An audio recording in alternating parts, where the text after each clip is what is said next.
pessoal vai entrando aí à medida que eles forem chegando.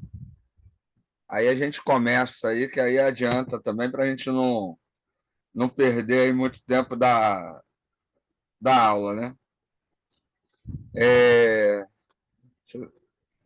deixei gravado, que está gravando, aí o pessoal vai vendo depois. Vamos lá, né? A gente está aí nesse tópico aí especial falando sobre Apocalipse, né? E hoje eu queria falar sobre as teorias em relação à autoria e aos destinatários do texto de Apocalipse. A gente já viu que o texto de Apocalipse ele faz parte, né, de uma literatura apocalíptica judaica. Ele é escrito, né, tendo isso como base. E essa literatura ela vai ter como base trazer uma mensagem de esperança, perseverança e apresentar Deus como soberano, como aquele que controla a história. No caso do texto, ele é escrito de maneira simbólica, né, a partir desse tipo de literatura, por causa da perseguição que os cristãos estavam sofrendo naquele período. Então, esses textos, quando eles eram divulgados, se caísse aí nas mãos de um soldado romano, ele não entenderia, né? Alguém ali que não fosse do meio não entenderia aí o objetivo, o conceito, né? O que estava sendo falado. Mas hoje, uma coisa que a gente vai ver é quem escreveu, afinal de contas, esse texto, né? Foi o apóstolo João, né? O discípulo amado, seguidor de Jesus. Será que ele teria condições de escrever esse texto? A gente sabe que os discípulos de Jesus, eles falavam aramaico e o texto é escrito em grego. Será que era possível que ele, né, pudesse aprender nesse período de tempo aí o grego de tal forma a poder produzir um texto como esse, né? Fora isso, é a data que o texto está escrito. Será que ele escreve isso na velhice? Porque se ele viveu ali junto do período de Jesus, no mínimo aí ele vai ter uns 80, 90 anos, digamos assim, quando vai escrever esse texto de Apocalipse. Então, a teoria de que João, o apóstolo de Jesus, né, o discípulo de Jesus, o discípulo amado, é o autor, ela deixa aí algumas questões a se pensar.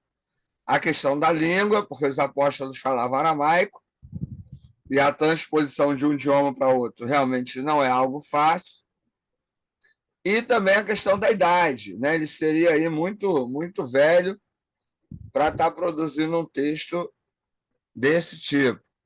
Lembrando, né, que na época em que o texto é produzido, produzir um texto não era para qualquer um, era caro, né? Você não tinha os recursos, nem todo mundo tinha os recursos, despendia tempo, né? Espaço e coisas desse tipo.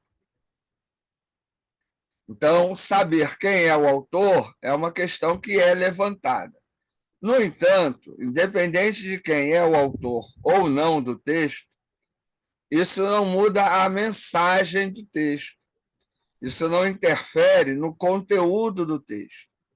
Mas é importante a gente saber essas teorias, ter uma ideia, né, sobre elas, para que amanhã ou depois, por exemplo, alguém vai te questionar: por que o autor de Apocalipse não fala que andou com Jesus? Porque provavelmente não foi o mesmo, né? Então, essa teoria, pelo menos, de que o João do Apocalipse é o mesmo que escreveu o Evangelho, ela é uma teoria fraca, né? E tem aí perdido muito espaço. Então, quem é esse João? Quem é esse autor? É isso que a gente vai estar aí trabalhando no texto e entendendo aí as hipóteses. Lembrando que tudo é teoria, tudo é hipótese, e da mesma forma a questão dos destinatários. quem são os destinatários do texto, né? Essas igrejas, elas eram reais ou eram simbólicas? Né? Autores mais recentes têm defendido que essas igrejas, elas são uma representação simbólica do comportamento geral dos cristãos daquele período. Então, necessariamente, não eram igrejas reais, né? Mas tanto uma ideia quanto a outra também não invalida a mensagem. E aí o foco, mais uma vez, estaria na mensagem, né? A gente vai ler o texto aqui, vai comentando, aí caso tenha alguma dúvida, a gente vai falando. Alguém quer falar alguma coisa? Tem alguma pergunta dentro disso que eu falei? Alguma dúvida? Não, senhor, não, senhor. Tranquilo? Lá ele aí, ó. Cara aí. Cheguei atrasado, cheguei atrasado. Lamentável, irmão. Pô, eu tentei entrar na reunião, o senhor não autorizou, cara. Aí eu abandonei. Não, tá Falei, sem. Eu não eu tirei a sala de espera. Nem venho, fiquei Roland. magoado, fiquei Nem venho. sentido. Aí saí fora, falei, não vou voltar mais não. Mas É aí Deus só entrar proporcionou. direto. Vamos lá. O livro de Apocalipse, também conhecido como Revelação de João, é um dos textos mais enigmáticos e controversos do Novo Testamento. Desde os primeiros séculos da Igreja, a questão da autoria desta obra tem sido amplamente debatida pelos estudiosos. Calma aí, rapidinho.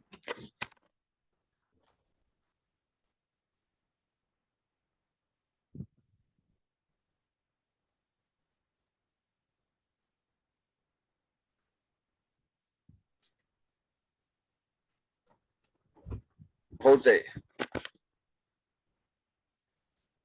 Um outro detalhe que eu acho que eu não lembro, mas acho que eu não comentei. O nome Apocalipse, né, que o pessoal traduz como revelação, essa ideia de revelação não quer dizer que é a ideia de falar do futuro. Mas quer falar, Carlos? Não. É a ideia de desvelar, de revelar uma realidade. Seria a mesma coisa aqui, ó. Meu rosto está tapado. Aí eu vou desvelar. Eu vou revelar uma realidade. Não é falar do que vai acontecer no futuro, mas é mostrar o que está acontecendo no presente. Por exemplo, o Império Romano, ele tinha uma tática, né, que depois ficou conhecida como a política do pão e do circo. Então, tinha os problemas políticos, tinha os problemas sociais. Quando eles estavam muito graves, o que o Império fazia? Promovia festas, promovia jogos. Né? E aí tinha as arenas, né? Tem lá o Coliseu, que é o mais famoso, mas em várias cidades tinham arenas mais menores, né? Tinham arenas menores, pequenas. E nessas arenas eram promovidos jogos, né? Gladiadores, matava lá as pessoas. Então você tinha o circo, que eram as atrações, os jogos, né? As mortes, que para eles eram normais. É igual você ver esse negócio de UFC, MMA. É a mesma coisa, só que naquela época tinha morte. A gente ainda não está nesse nível, mas vai chegar lá, né? É a mesma brutalidade e insanidade. Ficar vendo dois homens se batendo, tirando sangue, e o pessoal achando que isso é nobreza, que isso é coisa de honra, né? É uma idiotice total, mas deixa para lá. Isso é parte do plano de entretenimento, né, das grandes massas. Igual futebol, né? Então, o Estado romano fazia isso, e aí as pessoas esqueciam dos problemas, esqueciam da corrupção, né? Esqueciam das dificuldades que estavam passando. É igual hoje, né? Quarta-feira tem jogo, para tudo. Eu lembro, já comentei isso várias vezes, eu pastoreava uma igreja que o dia de quarta ou domingo que tinha jogo, o pessoal não ia para a igreja, porque tinha jogo, né? E o mundo para porque tem jogo. Hoje está até diminuindo, né? Você vê até as Olimpíadas aí, não, as pessoas nem se envolveram tanto como antigamente, mas é o que é bem interessante, né? Isso é algo que tem que ser até avaliado aí, né? Porque é um fenômeno que tem impactado menos, né, as pessoas, mas o esporte ainda é motivo de entretenimento. Na época, o Império Romano usava isso estrategicamente e ainda hoje os governos usam isso. No Brasil, né, novela, pensa na época do governo militar no Brasil, na ditadura, as novelas faziam muito sucesso. A hora da novela todo mundo parava, a hora do Jornal Nacional todo mundo parava. Né? A Globo foi um grande instrumento da ditadura para alienar e entreter. É a política do pão e do circo. O que o livro de Apocalipse fazia? Ele está desvelando essa realidade. Então ele está mostrando assim, ó, o Império Romano está dizendo que é bom, mas não é bom. Ele não é legal. Ele está fazendo isso para te alienar, para te aprisionar. Então, Apocalipse significa isso, esse desvelar da realidade. Então ele vai mostrar a presença da maldade, do mal, né, dentro de uma farsa. Né? Então, isso tudo que o Império está mostrando é uma farsa. E os cristãos deveriam estar atentos para não serem enganados e não desistirem de continuarem firmes, crendo em Jesus e em Deus. Então, por isso que esse nome revelação não pode ser confundido com anúncio de coisas futuras e misteriosas, entendeu? Isso é um outro fenômeno que não tem nada a ver com o Apocalipse, tá certo? Deu para entender, gente? Alguma dúvida em relação a essa questão do nome? Ficou claro? Apocalipse, então, Ricardo, significa desvelar uma realidade, entendeu? Seria essa aí, desvelar a realidade. Seria trazer luz, né, no caso. Trazer luz à realidade, é isso aí. Seria uma forma de entender, entendeu? Ok. Tem até um livro antigo, que eu acho que eu já indiquei para vocês, que é o Desvelamento do Divino.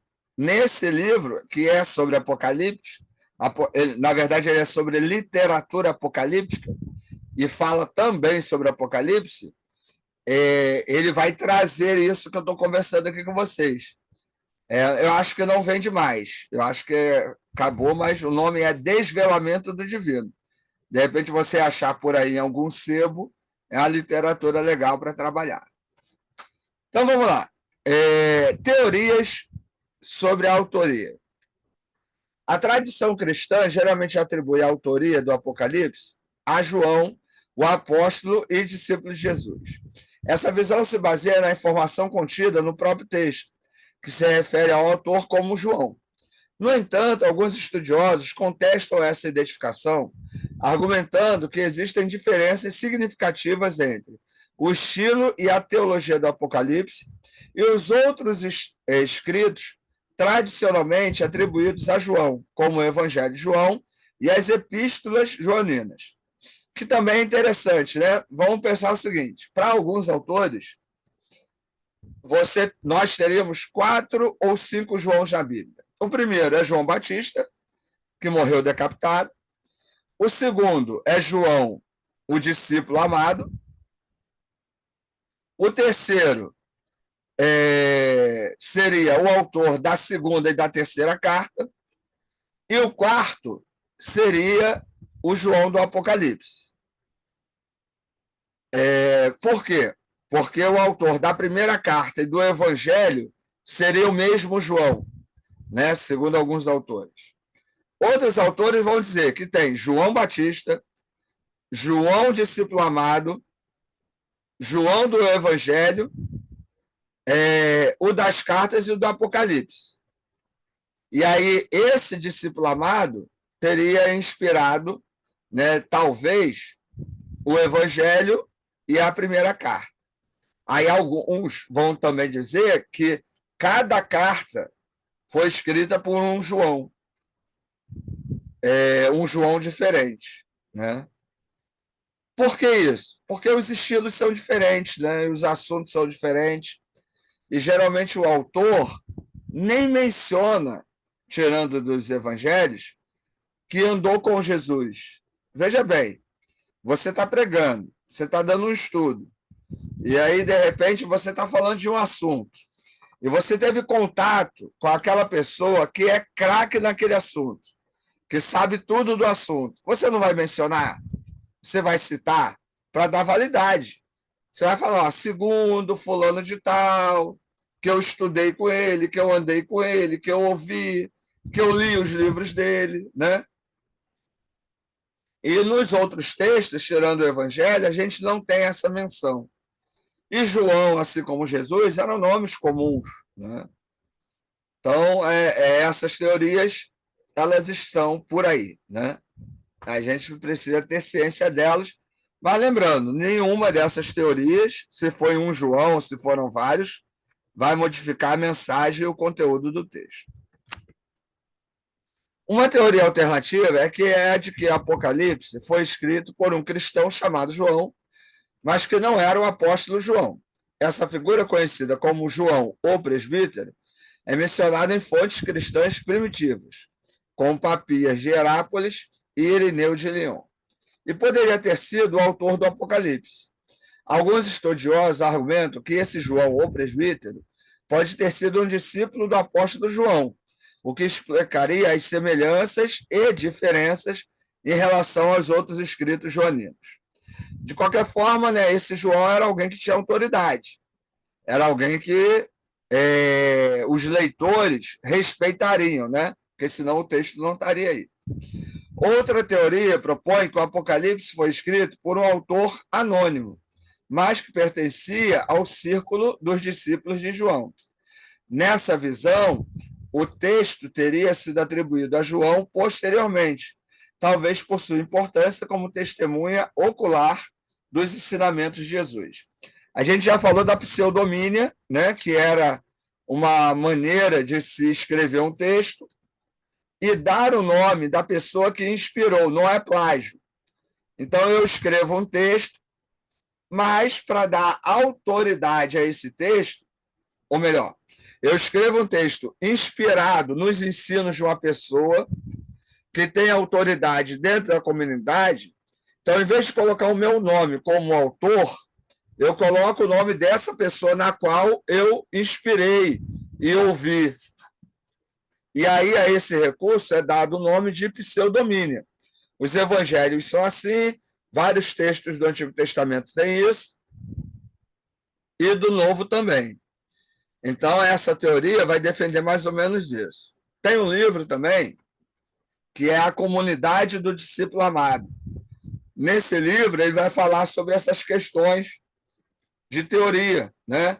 Essas teorias sobre quantos Joãos existiram, quem são esses Joãos, o processo de produção tanto do Evangelho de João quanto do Apocalipse e das cartas de João. Então, vai estar aí tentando aprofundar essa pesquisa e levantar essas teorias, certo? Dúvidas, questionamentos sobre isso? Alguém quer falar alguma coisa, perguntar alguma coisa?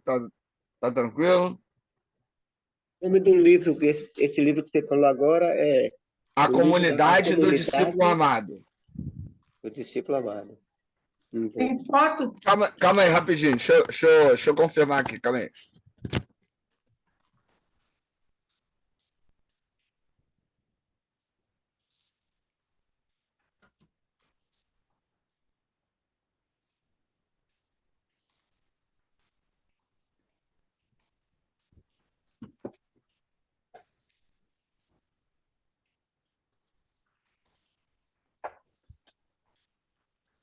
Ó, achei aqui os dois que eu falei.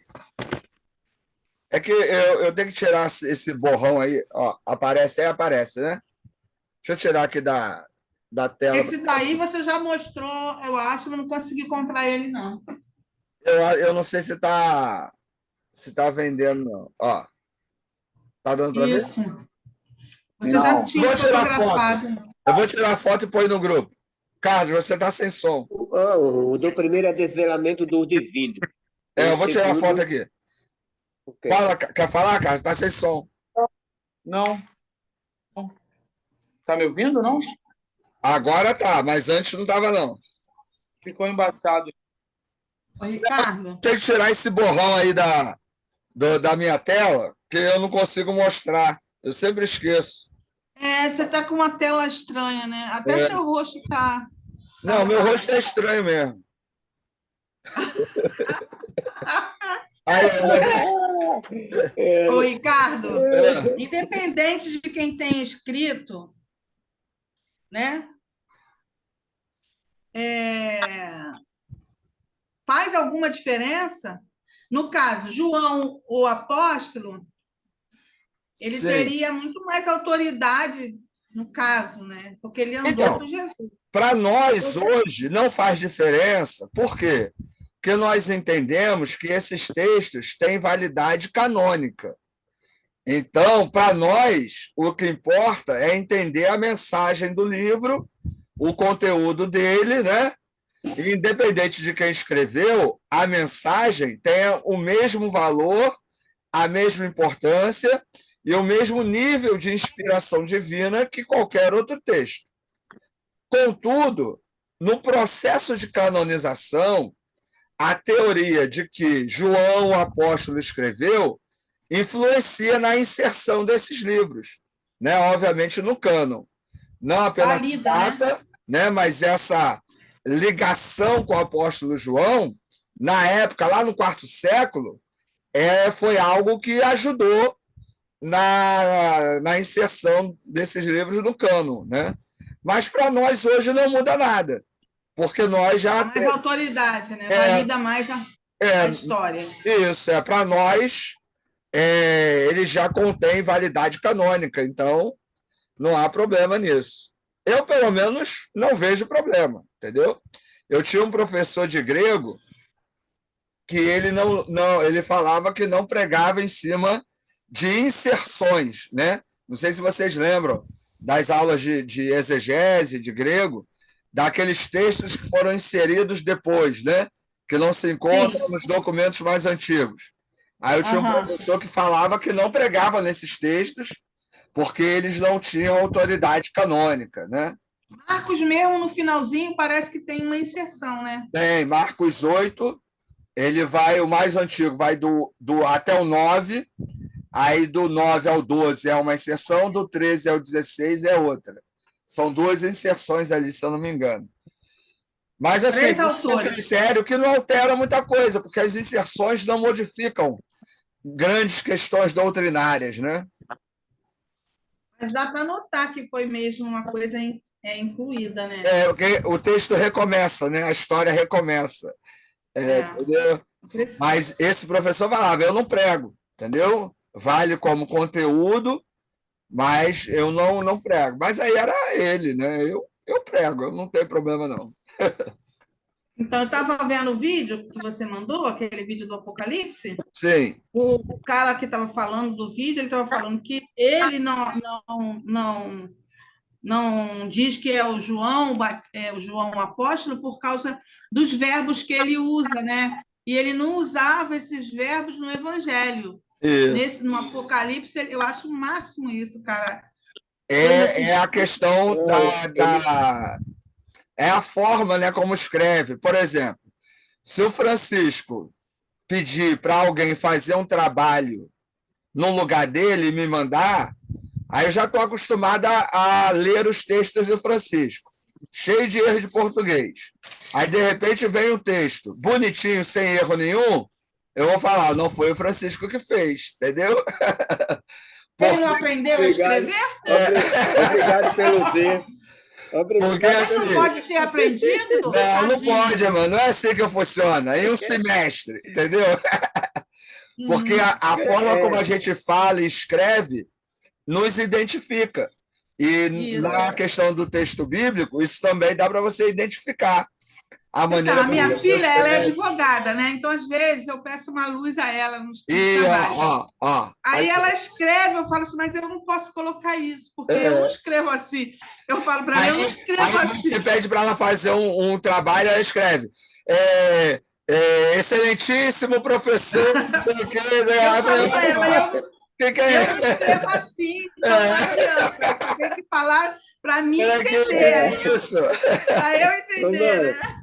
Mano, mas na verdade realmente vai cheio de erro, porque é o seguinte, eu não ponho computador para para corrigir Não os vem com erros, não. desculpa, não, irmão. Vai estudar a gramática. O Word, ele conserta, Francisco.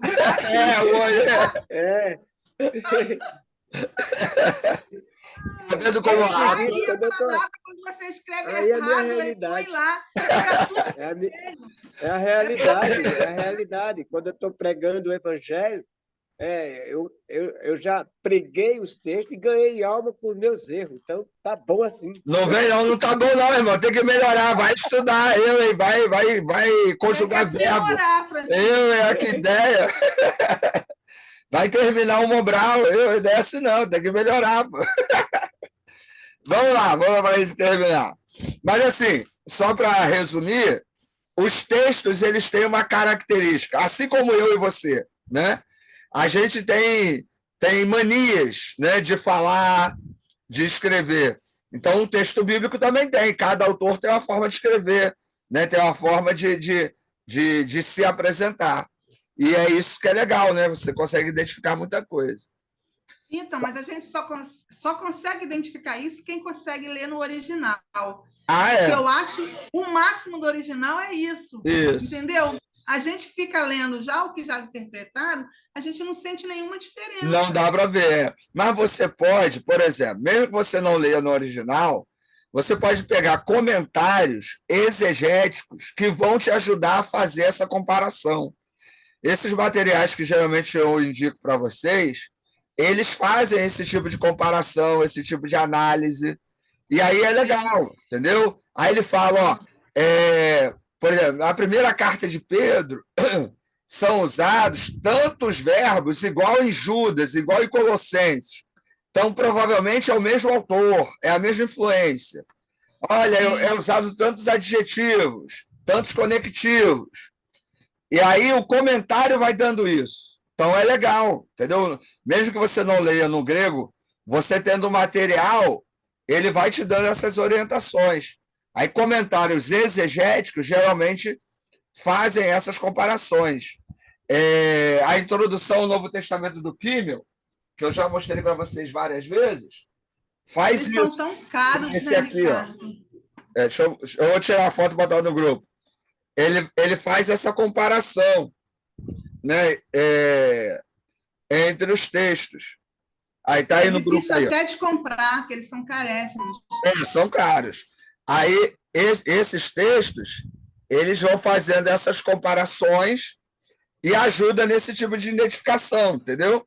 Então, você tendo o material certo, ajuda. Né? Por isso que a gente é analfabeto. É caro. Pobreza não é desculpa, irmão. É só parar de comprar tudo. É só parar de comprar tudo. Meu computador aqui tem 15 anos. Eu uso a mesma calça há 10 anos. Em vez de comprar roupa, eu compro livro. A minha mãe, ela me dava dinheiro há um tempo atrás no meu aniversário. Assim tem muito tempo isso. Eu estava recém-casado, né? Aí ela dava assim, R$50, né? R$30 e tal. Aí ela falava... comprar uma blusa. Compra uma blusa. Eu ia lá e comprava livro. O que minha esposa fez um ano? Foi lá e caguetou para ela que ao invés de comprar blusa, eu comprava livro. Eu falei, poxa, quebrou. Eu tinha pelo menos um livro garantido aí no ano. Aí minha mãe passou a me dar roupa. Eu falei, isso é verdade, entendeu? Você fica andando aí igual um mendigo, eu podendo comprar roupa e tal, não sei o quê. Eu falei, mas eu tenho livros, isso é mais importante. Tá certo. Mas a igreja dá para o pastor roupa. A minha igreja, não, eu pedia livro. Eu falava, eu não quero roupa, eu quero livro, entendeu? Mas a maioria das igrejas que eu pastorei é tudo pobre, nem dinheiro para livro tinha também, então era um... Dava parabéns e olha lá. Era parabéns e olha lá. Uma meia, tá bom. Vamos lá para a gente terminar. Teorias agora sobre os destinatários. Quanto aos destinatários, o Apocalipse é explicitamente dirigido, endereçado a 7 igrejas que estão na Ásia. Essas 7 igrejas, localizadas na região da Ásia Menor, atual Turquia, são mencionadas nos primeiros capítulos do livro, onde Cristo dirige mensagens específicas a cada uma delas. No entanto, algumas teorias sugerem que essas 7 igrejas não são necessariamente entidades históricas reais, mas sim representações simbólicas da Igreja Universal.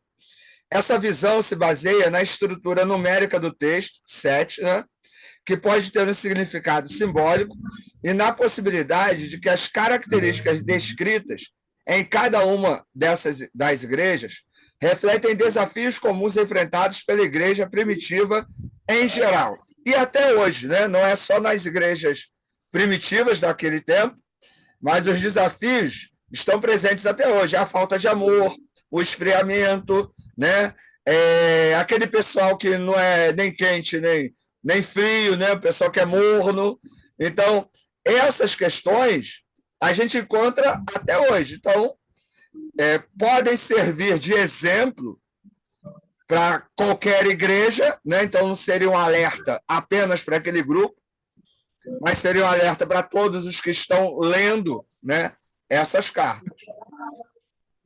Independente de serem entidades históricas ou simbólicas, as 7 igrejas do Apocalipse desempenham um papel fundamental na estrutura e na compreensão da mensagem do livro, servindo como ponto de partida para a revelação do seu povo. Isso, gente, é a mesma coisa em relação à autoria. O que muda? Se é real ou simbólico? Não muda nada. Por quê? Porque eu tenho a mensagem do texto. E a mensagem desse texto é que eu vou estar trazendo para hoje, né? O que vai estar sendo relevante para hoje, para a gente aqui. E é isso que a gente tem que estar focando, tá certo? Então, nesse primeiro momento, é só para a gente ter essa ideia dessas teorias, e independente de quem escreveu ou para quem foi escrito, o texto ele tem uma mensagem, e é nessa mensagem que a gente pode focar, que é o importante, que é o que vale aí para a gente. Tranquilo? Dúvidas ou perguntas aí em relação a isso que a gente falou agora? Deu para entender?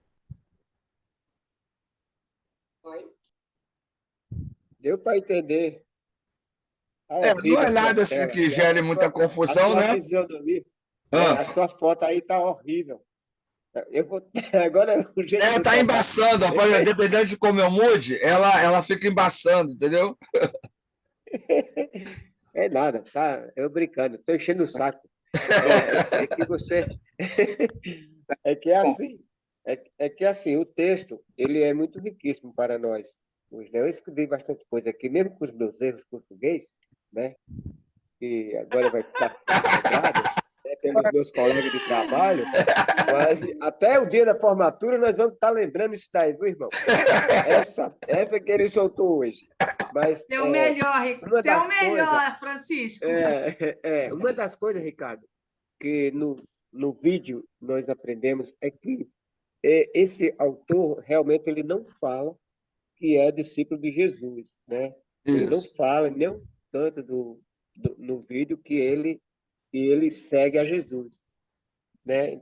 E aprendemos também no vídeo lá a respeito do João, que ele fala também, né? Do 4 João, né? É 4, né? Que ele Isso. Fala, né? 4 ou 5, então, né? Dependendo da teoria.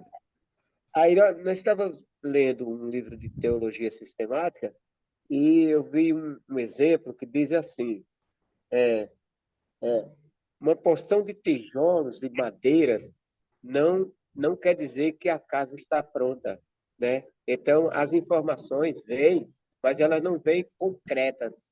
Então, é preciso desvendar em todo o tempo, desvendar para que haja realmente uma conclusão correta. E também vi outro exemplo que diz assim, cabeça, pé e tronco espalhado, não quer dizer que faz parte de pessoas vivas. Então, são exemplos que nós temos estudado bastante para chegar a uma conclusão. mas que nem nós aprendemos também hoje com você, né? Apesar dos erros portugueses que você me coloca na minha frente, aprendi também hoje que sobre essa teologia, essa teoria que tem do Apocalipse, né? Que mesmo com as teorias, mesmo com tudo que nós estudamos, querendo chegar a uma definição, a mensagem não muda. Ela é a mensagem correta.